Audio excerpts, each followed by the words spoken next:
This story begins with the outbreak of an apocalypse in the world, where bloodthirsty zombies emerge from all sides. Amidst the disaster, our protagonist, named John, feels completely out of place in this disastrous apocalyptic world. For a long time in his life, he had harbored thoughts about the decline of the apocalypse. Suddenly, he met his end at the hands of his companions. But to understand the current context, it is necessary to go back 10 years in time. At that time, an important change occurred in the world, as 90% of humanity became infected, and their bodies mutated into bloodthirsty beings. At the same time, mysterious wheels descended from the sky, shining like light. That was when humans discovered crystals in the heads of zombies, which could be used to spin these wheels and extract various materials, including weapons and even genetic medicine that allowed users to awaken supernatural powers. With no other choice, humans began to fight tirelessly to obtain these wheels, turning the world into a cynical and cruel game of survival. Our protagonist decided to follow the rules to stay alive, even if it meant abandoning his principles as a human being. After 10 years of arduous training, he managed to secure his place in the team, believing that all his effort would lead to a more promising future. However, it all ended in betrayal and death at the hands of one of his companions. When he thought everything was over, he woke up next to Baxi, a girl who had died long ago, in the same house where he had lived before the apocalypse began. Naked and somewhat confused, he realized it was September 10th, 2220. Exactly the day before the apocalypse began. As he started to remember, he also tried to deal with the horror of having to relive that disaster. However, with great determination, he recalled the 10 years of survival skills and combat experience he had acquired, realizing that this rebirth could actually be a great opportunity to reshape his destiny. With his mind made up, he committed to using all his knowledge to face the imminent chaos and better plan his life. Thus, the story of our reborn protagonist takes a new step. Without much hesitation, he quickly dressed, ignoring the girl lying next to him. She asked where he was going, but he swiftly opened the drawer and grabbed the inheritance his parents had left him in his past life, a black credit card he had never used out of respect for them. But knowing what was about to happen, he understood that money would lose all its value within hours, so he decided it was time to use it. The girl, somewhat irritated at being ignored, demanded an answer. He did not hold back and said he knew about her romantic affair with a certain Chinju. Her face turned red with shame and guilt, and she fell silent, unable to look him in the eyes. It turns out that, in his past life, when the apocalypse began, the protagonist did everything to protect her, but was betrayed because she chose to trust Chinju, leaving him behind.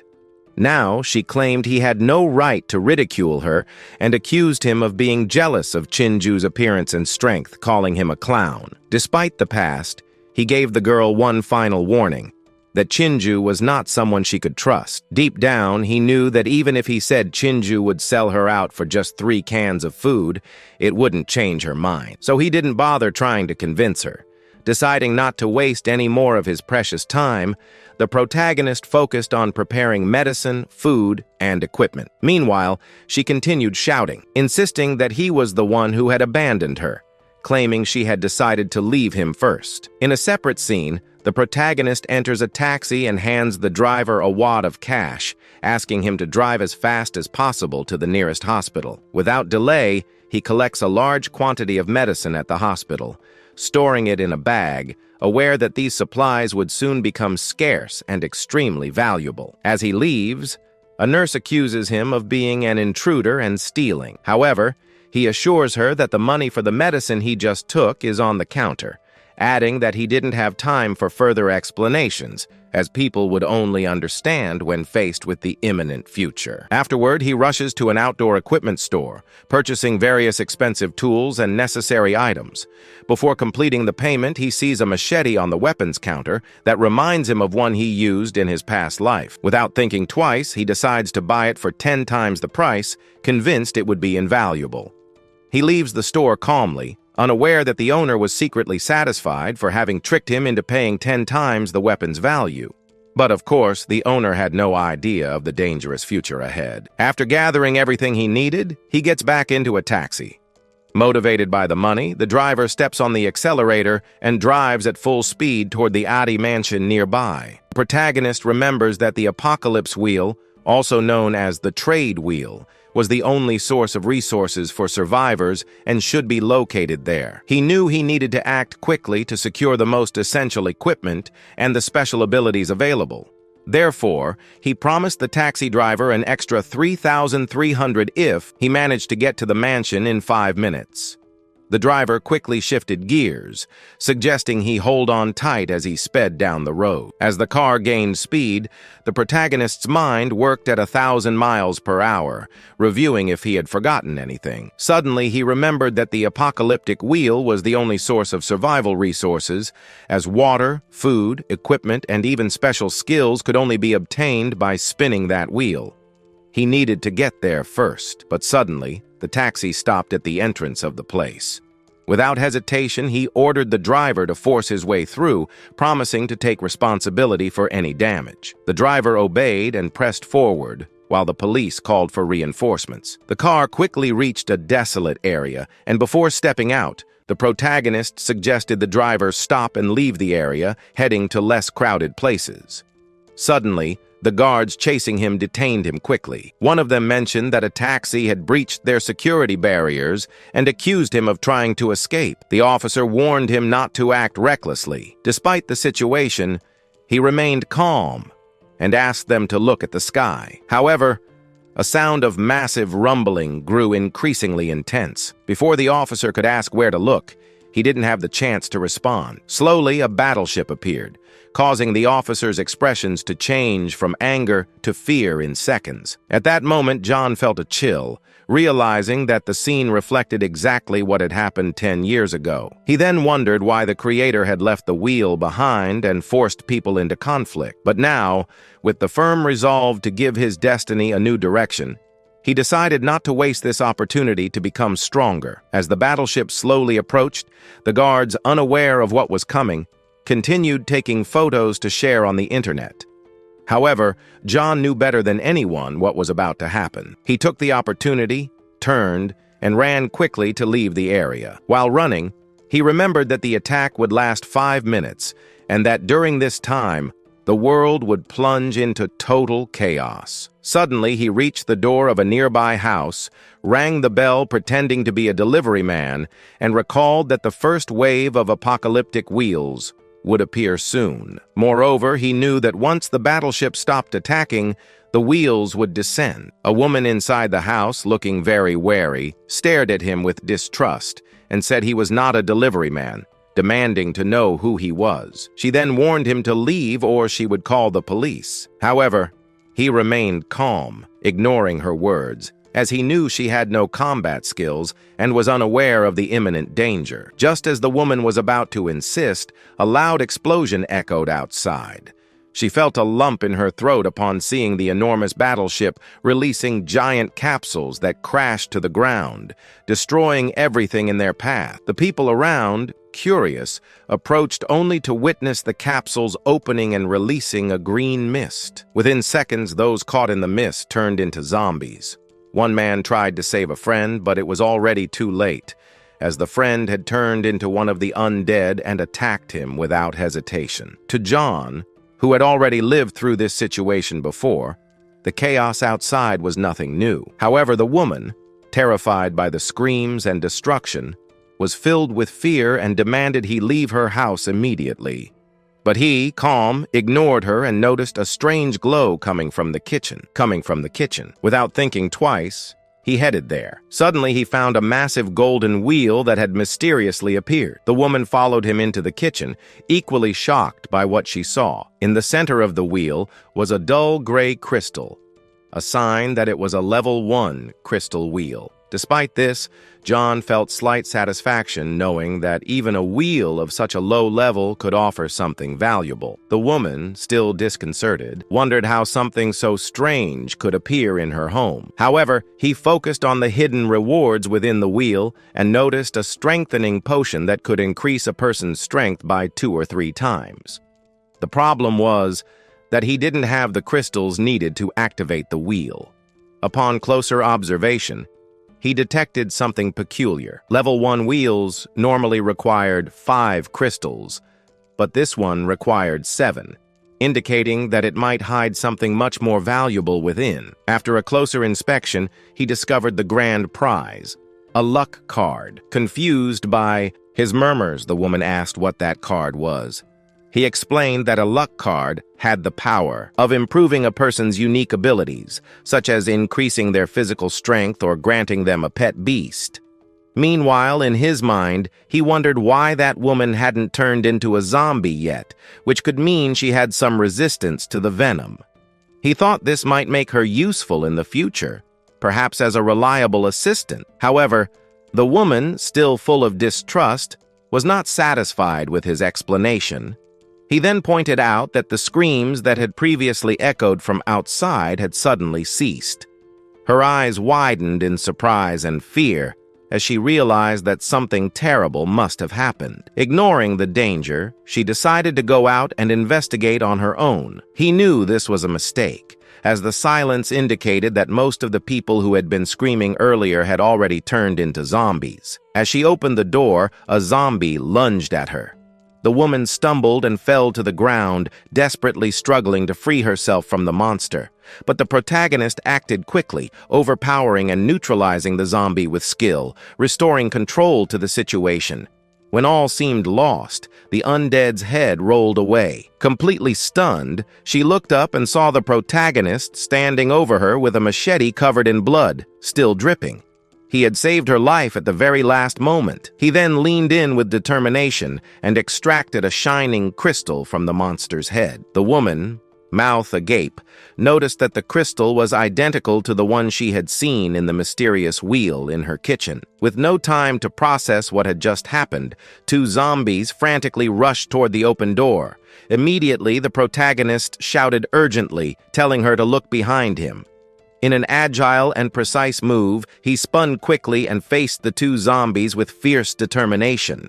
With surprising dexterity, he dodged their attacks and decapitated them with a single stroke, eliminating the 2 creatures with ruthless efficiency. The woman, overwhelmed and with her heart racing, watched the scene in astonishment. What once seemed to her like an ordinary man with nothing special now revealed himself as an expert in fighting monsters. The incredible skill and calmness with which he handled the situation left her deeply impressed, finally making her recognize his remarkable competence amidst the chaos. Still dazed, she asked his name. After introducing himself, he extended his hand and helped her up. He then asked for her name in return. When she replied, he was deeply impressed, for she was none other than Mu Xin, the legendary specialist who had been spoken of in his past life, the figure capable of facing divine armies alone. However, there she was, just a delicate and fragile girl, far from the powerful existence he had once known. Still shocked by her reaction, she demanded answers, wanting to know what was happening outside. He explained that Earth had been invaded and that, as she could see, most people had already turned into zombies. Moreover, he still didn't know who was behind the invasion. He explained that some people around the world, like the 2 of them, hadn't been infected. He also mentioned that he had been collecting crystals from the heads of the undead, showing her the small, shiny objects that were the key to surviving in this new world. After hearing all this, she finally understood the gravity of the situation outside and suggested seeking help from the government or the military. However, he shook his head in rejection, commenting that those entities had likely collapsed within minutes of the attack's onset. With great conviction, he concluded that the entire Earth had turned into a playing field for the zombies. In his mind, the protagonist reflected that if she had been a specialist in eliminating zombies in her past life, she must have extraordinary abilities still hidden. Considering that he needed an assistant, she seemed like the most promising candidate. He then decided to teach her the rules of survival in this new and grim apocalyptic world. First, he explained how the wheels worked, which were crucial for survival in the apocalypse. Most essential supplies came from them, but activating a wheel required crystals extracted from the heads of zombies. The more valuable the rewards offered by the wheels, the more crystals were needed. She quickly understood that there must be more wheels scattered around, but curious, she asked how he knew so much about this. Obviously, the protagonist didn't want to reveal that he had been reincarnated, so he changed the subject, suggesting that she try spinning the wheel while he hunted zombies outside. Before leaving, he stopped at the door and recommended that she lock the door well behind him and under no circumstances go out to the street. The undead wandered aimlessly until one of them seemed to notice something, turning its head. It was at that moment that he drove his blade into the zombie's skull. Suddenly, several others lunged at him, but he was no easy target. His movements were quick and precise, demonstrating great skill as he moved effortlessly among the zombies. With strong blows, he cut through the undead as if they were tomatoes. When he was done, he meticulously collected the crystals from their foreheads.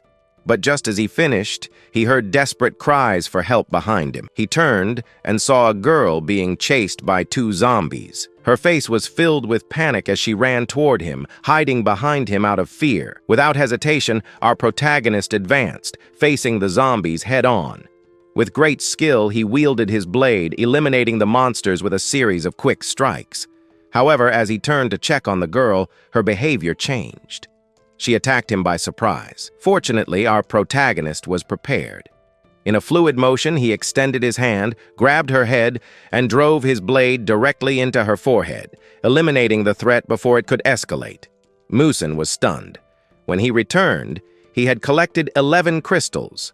Adding them to the 3 he already had, it totaled the exact amount needed for 2 spins at the wheel. Under Mu Xin's curious gaze, he carefully placed the crystals into the slots, one by one. When the last crystal disappeared, the wheel began to spin. Its movement was hypnotic, full of promises about what might emerge from its frenzied spin. The two waited anxiously, hoping to obtain something useful like functional medicine. Finally, the wheel stopped and revealed 4 cans of food. Upon seeing the result, he felt deeply disappointed. In the current apocalyptic context, canned food, though valuable, was not what they needed most at that moment. In truth, he desired something that would provide a real advantage in the fight for survival, not just more supplies. Besides, he had already accumulated a considerable amount of food during his zombie hunts, enough to sustain them for a long time. Thus, the canned food seemed like a waste of a potentially valuable spin. Frustrated with his bad luck, he suggested that she try in his place, thinking that perhaps her fortune might be more favorable. He handed her the remaining crystals. With the same care, she placed the crystals into the slots, and the wheel began to spin. Both watched with anticipation, while he reflected that each spin at the beginning of the apocalypse was crucial, as it could offer a significant improvement in combat abilities and, consequently, survival. To his surprise, the wheel revealed an elimination card this time. He explained that the card allowed them to eliminate one prize from the wheel. Though it didn't seem essential at the moment, he believed its value would be significant when they needed to spin the wheel in search of essential equipment and skills. He then looked at Mu Xin and asked if she had always been so lucky. She confirmed with a smile, saying that luck had always been on her side. In the past, she had won extra bottles of soda, large prizes by breaking eggs, and even a live cow in a supermarket raffle. This contrasted sharply with his experience, as it seemed he was constantly dealing with bad luck. The protagonist then speculated that her luck might be connected to her impressive physique. He thought that if she had such favorable luck, they needed to make the most of that advantage. He decided that, with her physical strength and luck, Mu Xin could become an invaluable ally in overcoming the challenges of the apocalypse. The next day, the protagonist prepared to face the zombies at dawn. His goal for the day was to collect a total of 100 crystals. Seeing him leave, Mu Xin decided she couldn't just sit idle and do nothing. She resolved to help by preparing a good meal worthy of 100 crystals. After some time, he returned, tired, and told her he had 2 pieces of news. He asked which she would like to hear first. She chose the good news, which was that the area was now completely infested with zombies, but he had managed to clear it entirely. This excited her, and she eagerly asked about the bad news. The The bad news was that he had only collected 21 crystals, despite searching the entire area, checking every house, room, and corner possible. Seeing him disheartened, she reassured him, saying that those crystals were still enough for several spins at the wheel. Then he asked if there was anything to eat, as his stomach was growling. Soon the dishes were served, but their appearance was unpleasant and unappetizing. She admitted that she wasn't very good in the kitchen and suggested that if he didn't like it, he could always eat the canned food in the fridge. Despite the presentation, he began to eat, saying it was good even though it didn't look appealing.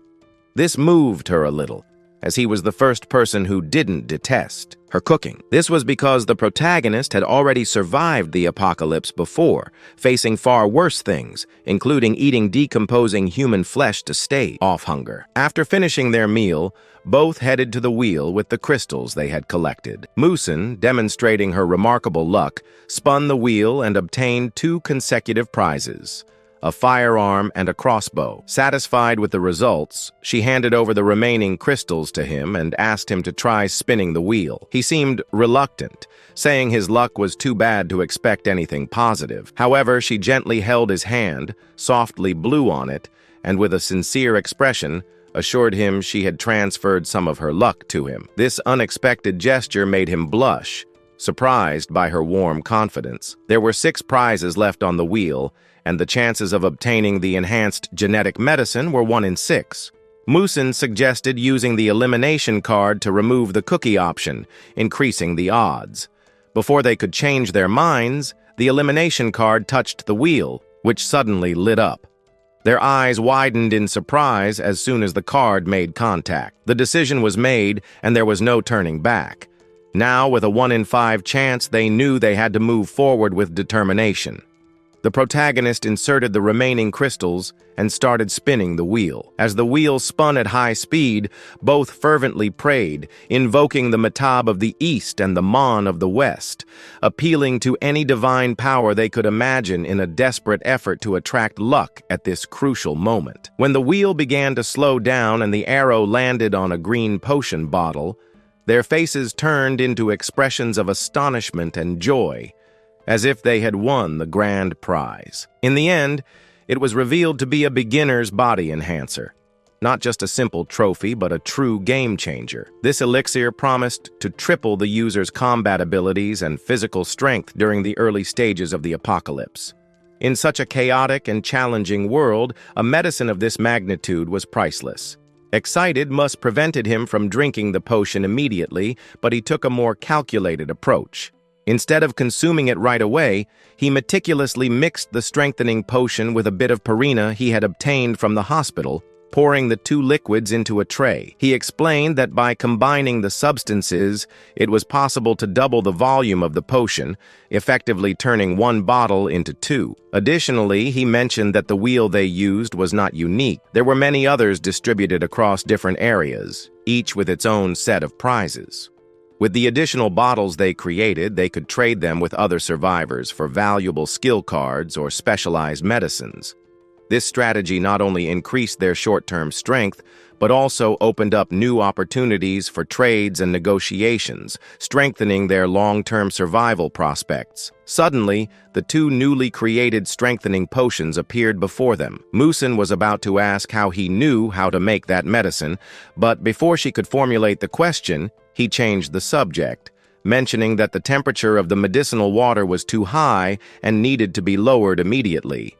He then emphasized the importance of memorizing every detail of the process and the ideal temperature patterns, as it would be up to her to prepare the potion next time. She understood, feeling confident that she could handle the task, grateful for the opportunity to learn and ready to face the challenge with determination. After finishing the potion preparation, Mu Xin couldn't contain her curiosity and once again asked the protagonist how he knew so much about making medicines.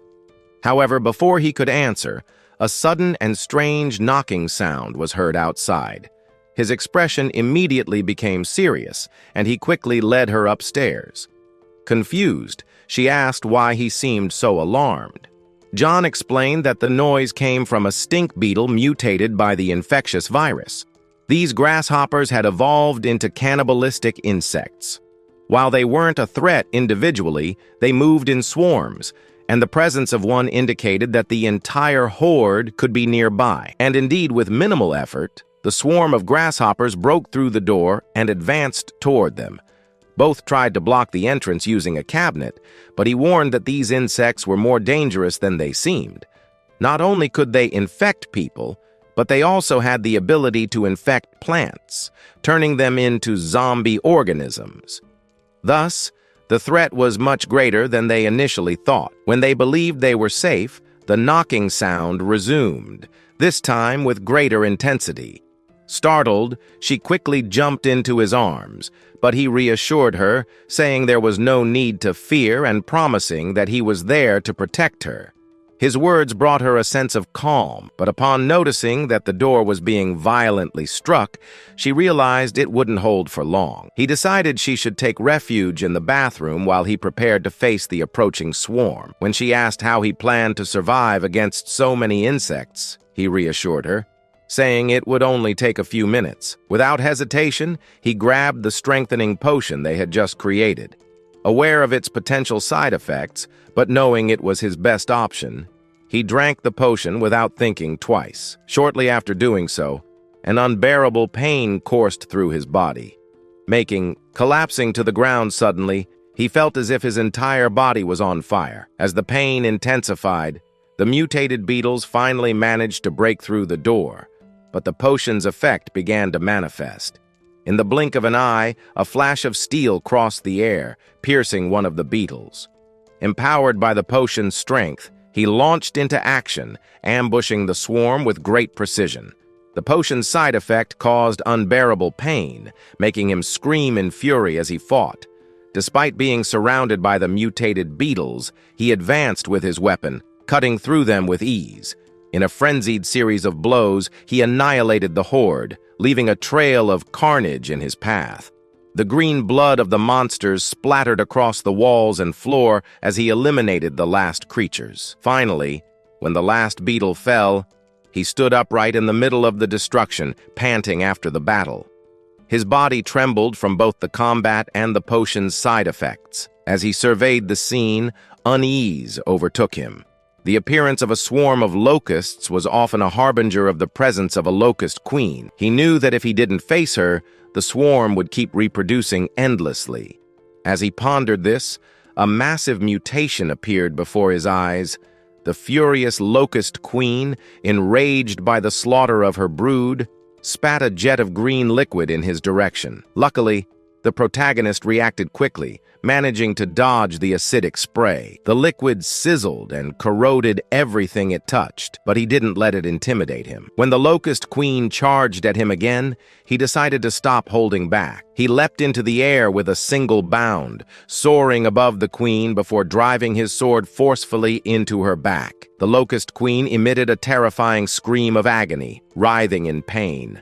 Following his motto of attacking when the enemy was most vulnerable, the protagonist twisted the sword's hilt and plunged it even deeper. Soon, the queen's strength waned, and she was finally defeated. After the battle, he staggered to the bathroom, aware that the more he pushed himself, the worse the potion's side effects would be. However, upon opening the door, Mu Xin jumped into his arms. Despite his exhaustion, he felt a comforting sensation and softly told her not to cry, reminding her that tears were useless in the apocalypse. Gradually, she calmed down, though the shock of being rescued from a nightmare still lingered. Turning her head to see the bloody chaos outside, her stomach churned, and she felt nauseous as she wondered how they would deal with the pile of corpses. The protagonist remarked that all of it was fresh and nutritious food, suggesting that over time, it could become their source of sustenance. Mowing looked at him skeptically, and he explained that food supplies would become increasingly scarce after a year, and that those mutants would be one of the few edible resources available. He detailed that in the apocalypse, food would come from three main sources: non-perishable goods, scavenged supplies, and the corpses of mutants. The idea of consuming those creatures horrified her, but ever pragmatic, He reminded her that eating mutants was a far more acceptable option than resorting to cannibalism. Desperate, she equipped herself with whatever she could find and began the unpleasant task of chopping up the dismembered limbs. Soon, she had piles of both large and small chunks of meat stacked in a tub. At that moment, Pran, observing her rapid adaptation, praised her for getting accustomed so quickly to such a repugnant task. However, it wasn't long before he approached her with a backpack slung over his shoulder, saying he needed to leave to collect more zombie crystals. He then reassured her, asking for her trust and promising to return. With her gaze fixed on him as he departed, the protagonist once again ventured into danger, fully aware that he would have to go beyond his temporary refuge. While navigating the desolate streets, his senses remained sharp, alert to any signs of life. However, he only found the remains of the undead and murdered humans, their bodies scattered across the asphalt. Reaching an intersection, he suddenly heard cries for help, which made him stop abruptly. Surprised, the protagonist wondered what kind of reckless person would scream so desperately in a situation like that. It was as if they were inviting all the nearby zombies to converge on them. At the intersection, he saw a girl sitting on the ground, her desperate cries for help echoing through the empty streets. Without hesitation, he ran to her and covered her mouth, whispering for her to stay quiet so as not to attract more zombies. But it was already too late. The echoes of her screams had summoned a horde of creatures that were now advancing through the narrow alleys directly toward them. Aware of the imminent danger, he unsheathed his sword and began cutting down the approaching zombies with ferocity. However, despite his efforts, a desperate man ordered the girl to run while he held off the enemies. In panic, she saw an open door nearby and, without thinking twice, dashed toward it, urging the protagonist to hurry and take shelter before it was too late. Ignoring the approaching zombies, the protagonist ran toward the door. The moment he managed to enter, the door slammed shut behind him, but before they could catch their breath, a decomposing hand appeared through the crack, instantly terrifying them. Terror was reflected on their pale faces as the door, now unable to close completely, gave them little time.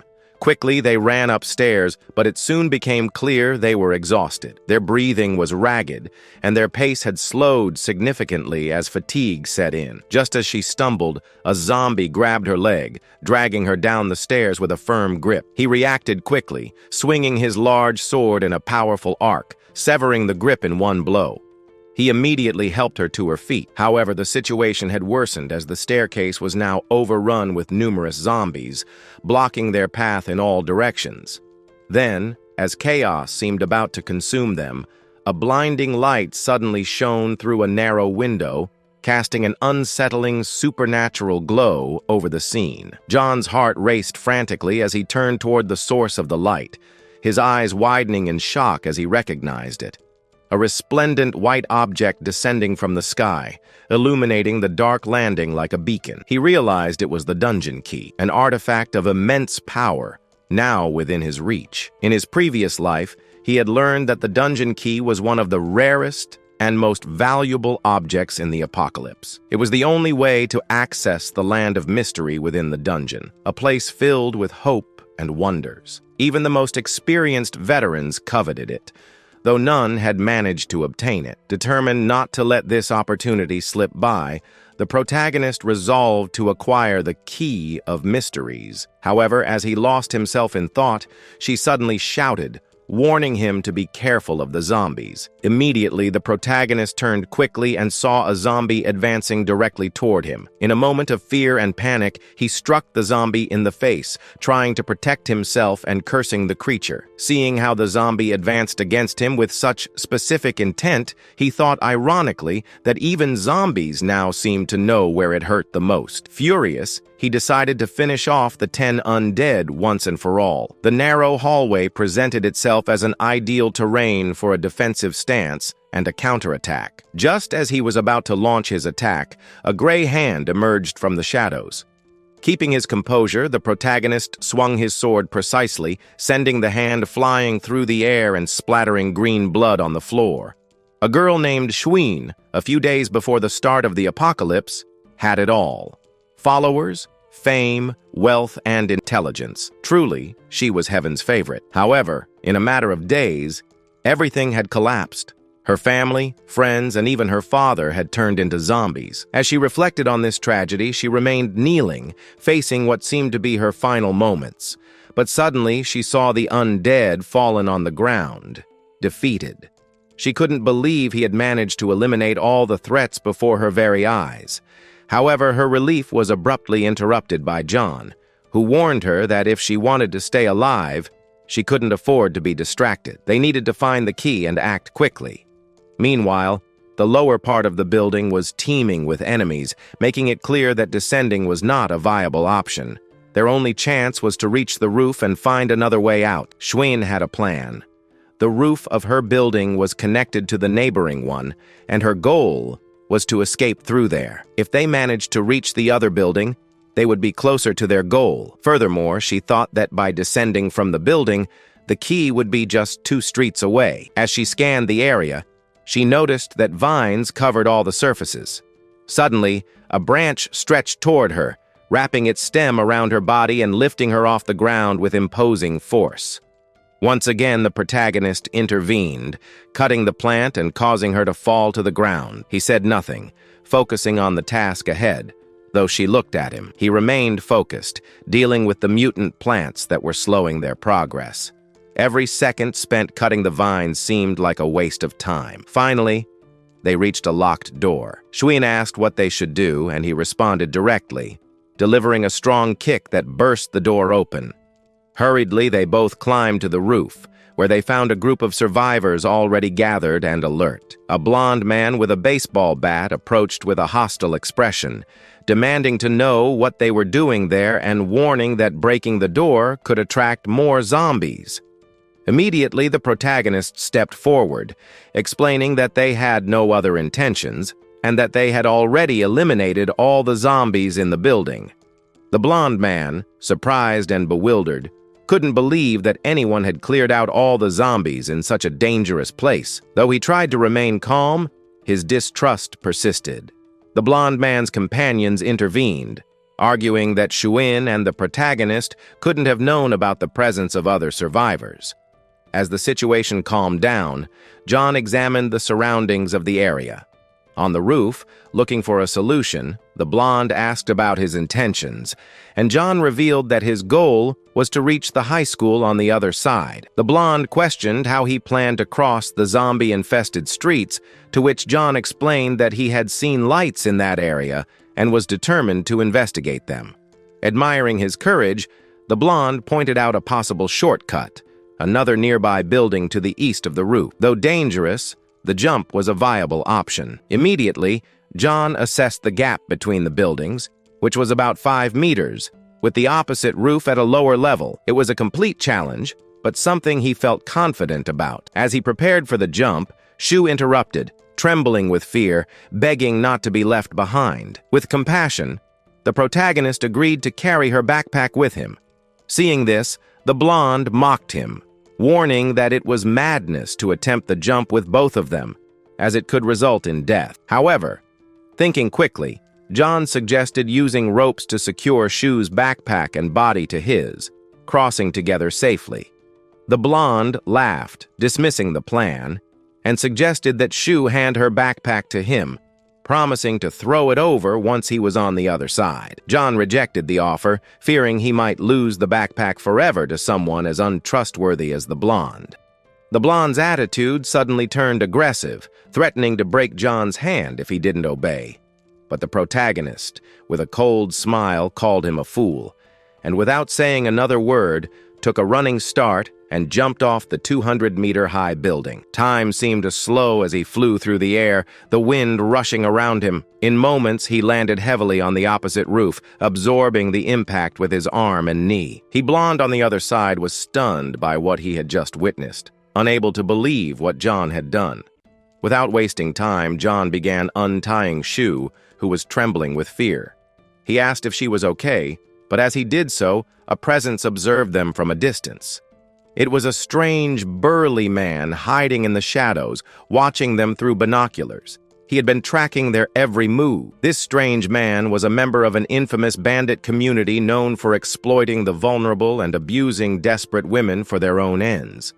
These bandits thrived in the chaos of the apocalypse, creating an environment of fear and abuse where brutality became a form of currency. With a predatory glint in his eyes, the stranger had spotted an opportunity in the group of survivors that he was unwilling to let slip away. In the filthy hideout of these bandits, the situation was even more deplorable. The captured women suffered greatly, and the atmosphere of decay and despair lingered in every corner. But at that moment, a bald man intervened, pointing out that the principal's office was locked by a student who had become an obstacle.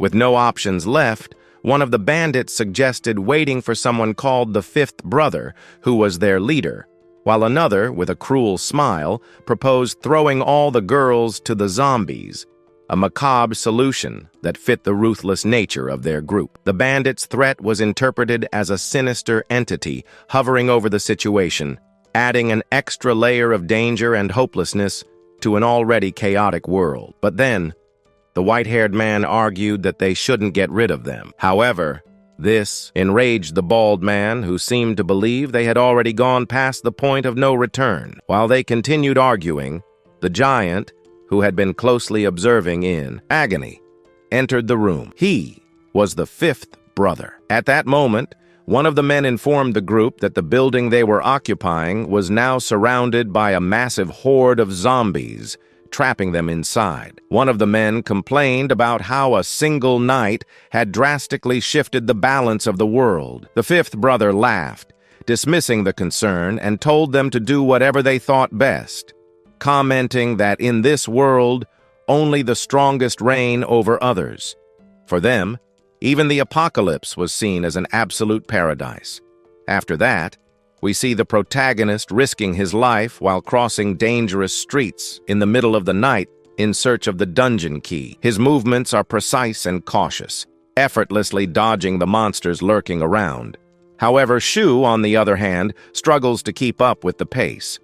Her breathing is heavy, exhaustion weighing on her, and she finally asks him to slow down because she doesn't want to be left behind.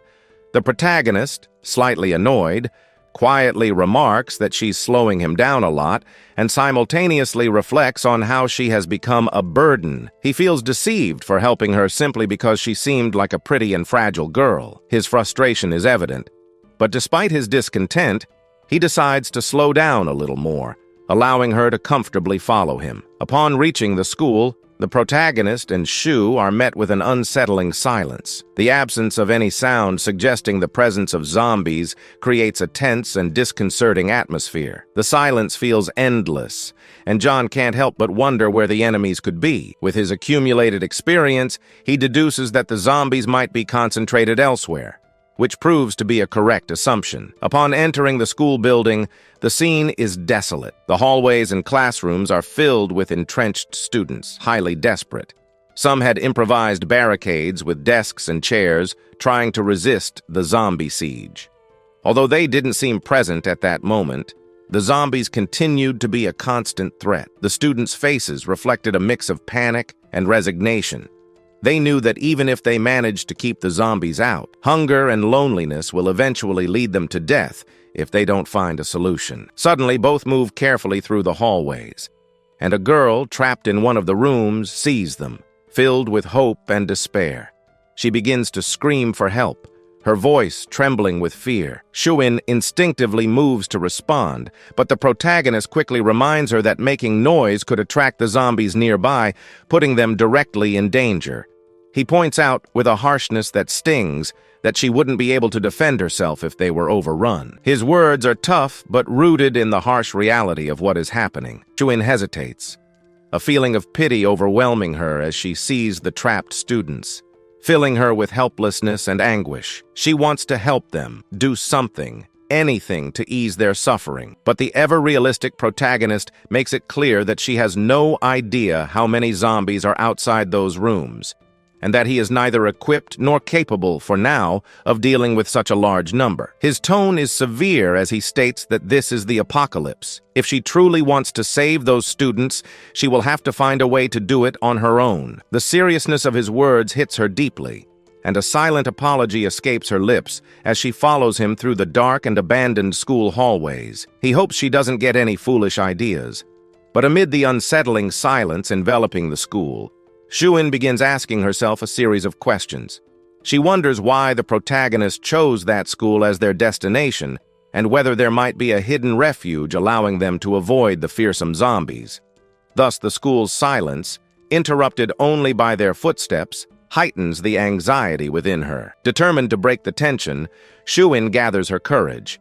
She approaches the protagonist to thank him for saving her earlier and asks his name, hoping this gesture of gratitude might ease the heavy atmosphere a little. However, the protagonist abruptly stops, turns to her with a mocking look, and responds with sarcasm. He then asks if she really thinks a few words of thanks can make up for the risk he took to save her. His relentless tone leaves Shuin momentarily speechless, and her surprise makes her feel insecure. Uneasy with the harsh comment, Shuin asks what he really wants. With an ironic smile, he says he saved her to use her as bait, adding that in a tight situation like the one they're living in, a pack of instant noodles is as useless as she is. The cruelty of his words leaves Shuin stunned, feeling shaken by the treatment she has received. Despite the blow to her pride, she decides to formally introduce herself as Shuin. Additionally, she accepts the harsh truth of her situation, and although still shocked by the protagonist's attitude, she acknowledges that despite his heavy mood, he might be a decent person deep down. Finally, the protagonist reveals his name, saying it is John. Despite the initial harshness, Shuin decides to stay by his side, convinced that amid all the chaos, there is something valuable in his company. Although their interactions begin with friction, both recognize the need to collaborate to survive in the relentless world around them. While they continued searching for the dungeon key, cries for help from a nearby room caught their attention. The protagonist, aware that the survivors inside the room might have crucial information about the key or its location, decided to investigate quickly. He turned to Shuin and ordered her to remain hidden to avoid being detected. Then, with great agility, he climbed a nearby pole to reach the room through a window. However, the noise of his movement soon caught the attention of the zombies in the building, who began approaching en masse toward the source of the sound. When a zombie advanced on him from inside the room, the protagonist acted coolly. He broke through the glass of the window with an agile movement, simultaneously delivering a powerful kick to the zombie's head, throwing it against the wall. Taking advantage of the opening, he drew his weapon and, with coordinated movements, began eliminating the zombies in the room. Each strike of his sword was calculated with precision, efficiently and quickly, taking out the undead. Meanwhile, inside the room, 3 survivors were gathered, terrified. Among them was a teacher who approached the protagonist, relieved, to express her gratitude. He then examined the room, observing the survivors and questioning whether they had seen where the key might be. The teacher explained that they were trapped along with 2 students and a girl named Chan, who had unfortunately passed away. She asked him to help them escape the location.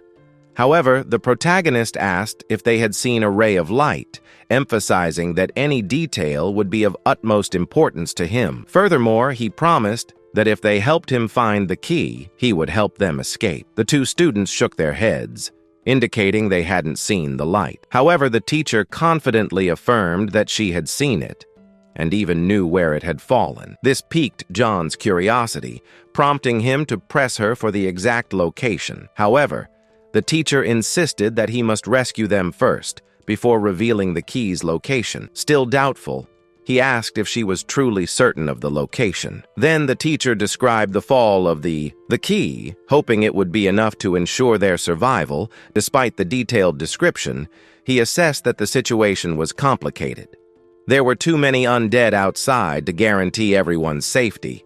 With his current capabilities, he could only take 2 people with him. The students, outraged by the decision, protested, considering it unfair that only 2 people would be saved. However, the protagonist disregarded their pleas, reminding them that there is no justice in the apocalypse, as only the strong survive while the weak perish. The students were terrified, but the teacher gently stroked their shoulders, trying to offer some comfort. From afar, John ordered them to decide who among them would go with him, understanding that only 2 could be saved from the 3. Without hesitation, the teacher offered the opportunity for salvation to the students. Observing her decision, the protagonist assured her that he would take the 2 young women to safety. However, when pressing her again for the exact location of the key, the teacher, to his surprise, insisted that he wait until the students were safe. After that, she promised to write down the location on a piece of paper and drop it to the ground once they were secure. With a cold tone,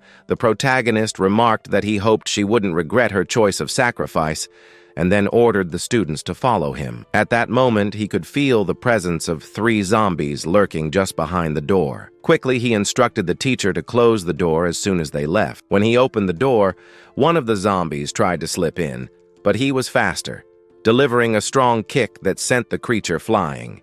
With a swift motion, he decapitated it with a clean cut. Meanwhile, the teacher, though she appeared determined, was just as terrified inside as the others. Still, she remained firm and fully aware of her duty to protect the students. Holding the 2 girls, she quickly led them downstairs, but something felt strange.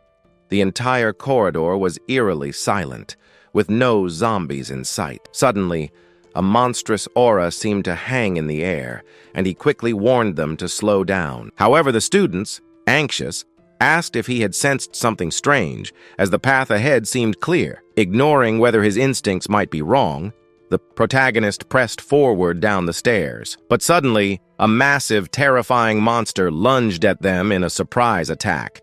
Reacting instantly, John unsheathed his machete and swung it upwards, only for the monster to vanish before his blade could connect. The girls, puzzled, asked why they had stopped again. Now more convinced of the danger surrounding them, the protagonist asked them to remain silent. After an exhaustive search, he found nothing, leaving him questioning if his senses were deceiving him. However, the monster was inching closer and closer to the girls, little by little, as they remained unaware of the imminent danger. The protagonist, lost in his thoughts, felt the strange aura around him dulling his instincts. Suddenly, the monster launched its tongue, brushing against one of the girl's hair and sending a shiver down her spine. When she turned to look, she was stunned to find herself face to face with the monster's open mouth, filled with sharp, serrated teeth, ready to devour her. At that moment, the heroic protagonist hurled his machete into the monster's mouth, causing a piece of the creature's lip to fall to the ground and saving her immediately. The building echoed with the monster's piercing scream of fury. The monster attacked with its claw, but instead of retreating, he stood his ground, facing the attack head-on with his empty fist. To his surprise, the blow didn't even faze the beast. It was then he realized that the monster had armored arms, as strong as metal, making it an almost indestructible enemy. The creature launched attacks that he could barely dodge, demonstrating that it was much harder to defeat than he had anticipated. Witnessing the monster's overwhelming strength, he delivered a perfect spinning kick aimed at its head to try to knock it down, but the attack had no effect. Instead, the monster's incredible strength allowed it to grab him by the leg and, with the brutality of the impact, slammed him against the ground with such force that the floor cracked beneath him. The girl watched horrified, filled with fear. If he couldn't defeat that monster, none of them would have a chance to escape. Desperately, she called out to her friend for help, but to her great disappointment, the other fled, leaving her in panic.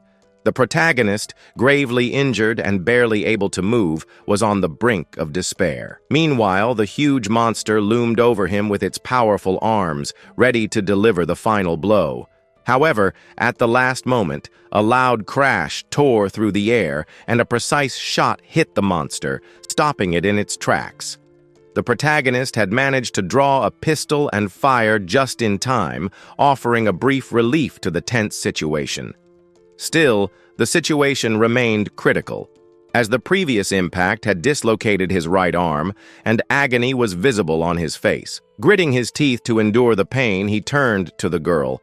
urging her to get up quickly if they wanted any chance of escaping. Time was of the essence at that moment, but before they could move, a sinister sound of metallic footsteps echoed from the stairs. The steps were getting closer and closer, and the echo of metal hitting the ground indicated that something large and dangerous was approaching. With steely determination, the protagonist tried to rise, using his healthy leg to balance while tightening his grip on the pistol. Trembling but determined, the girl stood up and prepared to follow, knowing they couldn't waste any more time, and every second spent in that place could mean the end. So, they hurried toward the exit, the sound of the footsteps growing louder.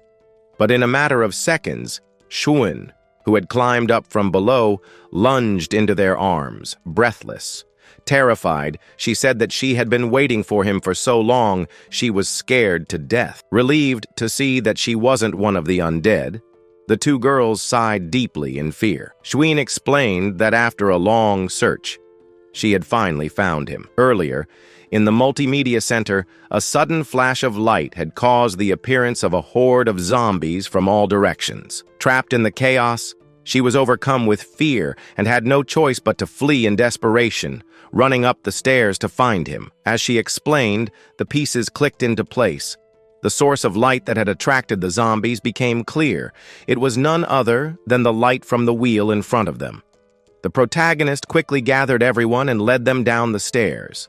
Along the way, one of the girls expressed regret for her friend for not being able to help her, and she understood, acknowledging it wasn't intentional. Suddenly, they exited the classroom building without issues, and seeing that all the students were safe, the teacher hesitated for a moment, wondering if she should have kept the location of the key a secret, trusting that he would eventually come to rescue her. But she soon dismissed the thought, realizing she still had the children to care for. She tossed the paper with the location written down. At that moment, Shounen asked the protagonist why he hadn't helped the teacher. He replied that the teacher didn't trust him, so he decided to give her more options. When the paper was revealed and read, it was discovered that the key had fallen into a construction site, a place most people would ignore. Realizing the importance of finding the wheel mentioned by Shounen, he concluded that it should be his top priority. Distrusting the reliability of the students, he decided to search for the wheel first rather than the key and possibly end up dead with them. He informed everyone that they were heading to the multimedia center, despite the warning that it was overrun with zombies. He paid no attention to the danger, trusting that the greater the risk, the greater the reward. Confident, he instructed the students to follow him. Upon reaching the multimedia center, it was evident that it was teeming with zombies.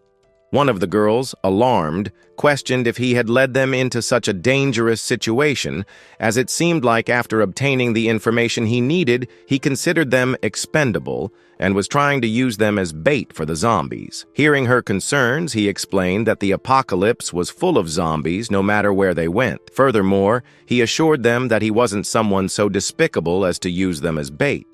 He then made it clear that they should wait outside until he cleared the center and came back. After giving his instructions, he ventured into the multimedia center alone. Thus, the protagonist decided to enter the room, leaving the girls somewhat intrigued by his actions.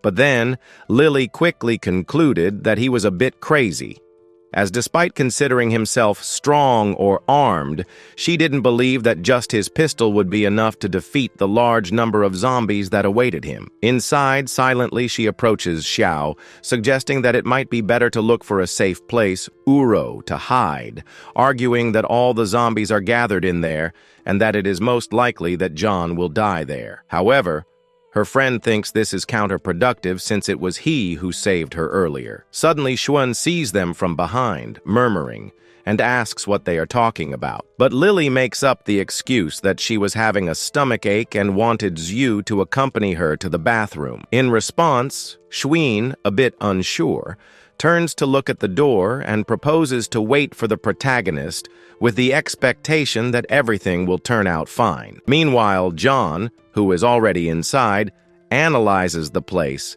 and comments that he is somewhat lucky since there are no mutant zombies in the perimeter like before. So, before starting to clean the area, He decides to fix his dislocated arm, claiming that in his past life he had set several broken bones. Once that's done, he gets into guard position, drawing his weapons for what is to come. Outside, the girls hear the gunshot and say that this is their cue to escape.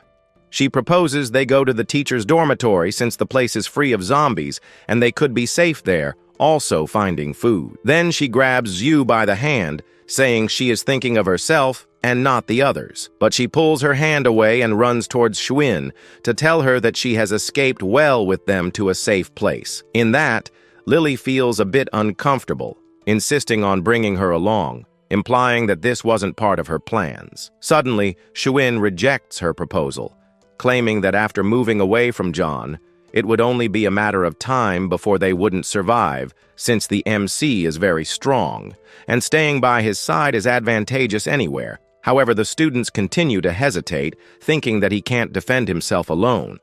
At that moment, John realizes that the zombies were attracted to the place due to a wheel, which wasn't ordinary, but one of 3 colors.